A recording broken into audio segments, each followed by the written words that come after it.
कई बार teacher training session में भी इस बात को पूछ चुके कि अगर बच्चे का पेपर ले रहे हैं तो हम उसके अंदर कंपैरिजन की जो क्षमता है वो तो हम डेवलप कर ही रहे हैं ना, तो फिर हम उससे बाहर कैसे आएंगे। इसको समझने की जरूरत कुछ ऐसी है कि आपके पास में एक स्टूडेंट है, स्टूडेंट ए, वो कंपीट कर रहा है खुद से और वो कहां पहुंचना चाहता है, अपने सेल्फ को लेकर के जाना चाहता है हायर। एक दूसरा स्टूडेंट है बी,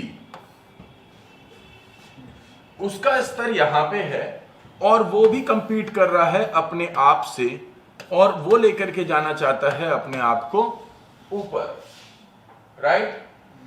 तो उसका स्कोर यहां पे था और वो यहां पहुंचा, उसका स्कोर यहां था और यहां पहुंचा। इस डेवलपमेंट को कंपेयर कर सकते हैं आप। इन दोनों मार्क्स को कंपेयर कभी मत कीजिए। आप जिस गंतव्य पे पहुंचे, मेरे कहने का मतलब है there should be no comparison between destinations, there should be no comparison between destinations, but there should be comparison between processes, journey. आपने जो रास्ता तय किया उस रास्ते का कंपैरिजन आप करिए, लेकिन उसके गंतव्य का कंपैरिजन मत कीजिए। वहां पे अगर आपने उस कंपैरिजन को किया तो कट थ्रोट कंपटीशन हो जाएगा। वो चाहेगा कि उसकी लाइन ही छोटी कर दो तो वो कम पहुंच पाए। Are you getting it? लेकिन अगर जर्नी का कंपैरिजन किया तो इसको सीखने के लिए मिलेगा कि उसने कौन सा प्रोसेस अपनाया कि वो मेरे से ज्यादा बेहतर कर रहा है। और इसी तरीके से तो लोग सीखते हैं, ठीक है ना। तो आप एनालिसिस ऑफ प्रोसेस कीजिए। क्या कीजिए? एनालिसिस ऑफ प्रोसेस कीजिए। भाई हम महात्मा गांधी पे एक चैप्टर पढ़ रहे हैं, क्यों पढ़ रहे हैं? मैंने एक चैप्टर पढ़ा था इंग्लिश में, इंडोमिटेबल विल का। वहां पे सुधा चंद्रन की बात हो रही है। क्यों हो रही है सुधा चंद्रन की बात? क्योंकि उसकी इंडोमिटेबल विल की वजह से। तो हम ये थोड़ी कह रहे हैं कि उसके पास आज इतना बैंक बैलेंस है, आज वो इतने सारे प्रोग्राम्स में काम कर चुकी है। We are not saying that, we are saying that despite her handicap, वो जब बस में सफर कर रही थी तो एक्सीडेंट के कारण उसका पांव टूट गया, अंदर गैंग्रीन बन गया, टांग काटनी पड़ी। उसके बाद उसने बॉम्बे फुट लगा करके और उसने नाचना चालू किया और एक पूरी मूवी बनी उनकी बायोपिक के रूप में, नाचे मयूरी।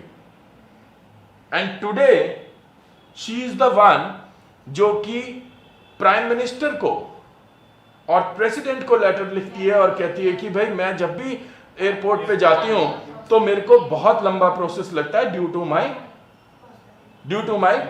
बॉम्बे प्रोस्थेटिक लेग, तो प्लीज हेल्प मी आउट कि वंस इट फॉर ऑल एक बार इसको करवा दीजिए ताकि मुझे इतना लंबा प्रोसेस ना लगे।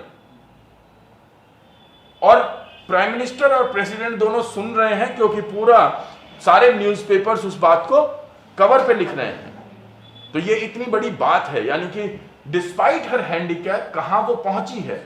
वो जर्नी कमाल की है या डेस्टिनेशन कमाल की है? जर्नी कमाल की है ना। तो हम क्या कर सकते हैं, हम ऐसी जर्नीज को जब हम कंपेयर करते हैं तो लोगों द्वारा कौन से तरीके अपनाए गए उसकी बात हम बच्चों से करते हैं ताकि बच्चे उस तरीके को अपनाएं। जैसे कल मैं महात्मा गांधी के तरीके की बात कर रहा था कि एक बार में लोहे को आप शेप दे ही नहीं सकते, आपको लोहे को पिघलाना पड़ेगा, पीटना होगा, फिर ठंडा करना होगा, फिर पिघलाना होगा, पीटना होगा, फिर ठंडा करना होगा, धीरे धीरे उसको शेप मिलेगी। यही तो तरीका महात्मा गांधी ने अपनाया, जिसे कहते हैं स्ट्रगल ट्रूज,